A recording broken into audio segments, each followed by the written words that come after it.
महाराष्ट्रात अतिवृष्टी, ओला दुष्काळ आणि पुरामुळे शेतकरी तसेच सामान्य जनतेवर अभूतपूर्व संकट कोसळलंय। शेतजमिनी वाहून गेल्या, घरे उद्ध्वस्त झाली, जनावरं मृत्युमुखी पडली, तर रस्ते आणि पूल वाहून गेल्यानं जनजीवन विस्कळीत झालंय।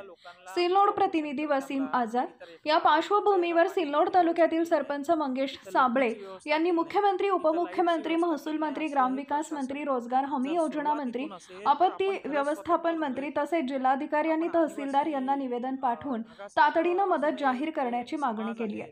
शेतकरी आणि जनतेच्या मागण्या अशा: ढगफुटीग्रस्तांना एकरी 1.5 लाख रुपये मदत, माती वाहून गेलेल्या शेतकऱ्यांना एकरी 11 लाख रुपये मदत, जनावरे मृत्युमुखी पडल्यास प्रत्येकी 1.5 लाख मदत, शेळी मेंढी वाहून गेल्यास 1,10,000ची मदत, रब्बी हंगामासाठी मोफत बियाणे व खत उपलब्ध करून देणे, शेतकऱ्यांचं 1 वर्षाचं वीज बिल व विद्यार्थ्यांचे 2025 ते 26 चे शुल्क माफ करणे, पूरग्रस्त कुटुंबांना 11 लाख मदत, वीज पडून वा पुरामुळे मृत्यू झाल्यास कुटुंबियांना 1,10,00,000ची मदत, गावांना जोडणारे रस्ते व पूल तातडीनं दुरुस्त करणे, मनरेगा व पोखरा योजनेची कामं तातडीनं सुरू करणे, जनावरांसाठी चारा छावण्या सुरू करणे, शेतकऱ्यांचे शेती व शैक्षणिक कर्ज सरसकट माफ करणे। सरपंच मंगेश साबळे यांनी स्पष्ट इशारा दिलाय की जर शासनानं तातडीनं मदत जाहीर केली नाही तर ते सिल्लोड तहसील कार्यालयासमोर अन्नत्याग उपोषण सुरू करणार आहेत। सध्या शेतकरी आणि सर्वसामान्य जनतेच्या या मागण्यांकडे शासन सकारात्मक दृष्टिकोनातून पाहते का, याकडे सर्वांचं लक्ष लागलंय।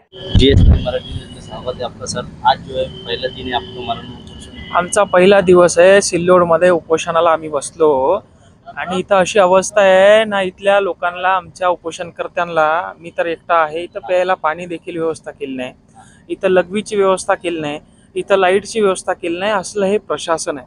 जर सुरुवात इथून असेल तर आपण खरंच स्वतंत्र झालोय का? आपण आदिवासी भागासारखं अजूनही जे समाज आहे ते लढतंय न्यायासाठी, आपणही अजून त्याच भागामध्ये लढतोय का? आज आमच्या जमिनी अख्ख्याच्या अख्ख्या एकरच्या एकर वाहून गेल्या, हेक्टरच्या हेक्टर आमचे सपाट झाले आणि 3,000 रुपये एकरी मदत या ठिकाणी सरकार देत आहे।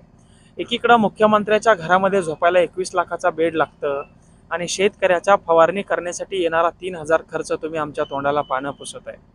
आणि म्हणून या मराठवाड्याच्या पूर्ण शेतकऱ्यांच्या मागणीला घेऊन, यांच्या परिस्थितीला जाणून घेऊन या ठिकाणी इथं अन्नत्याग उपोषणाला तहसील कार्यालयाच्या बाहेर आम्ही बसलोय। आजचा आमचा पहिला दिवस आहे। साहेब, तुम्हाला येऊन कोण भेटले आज?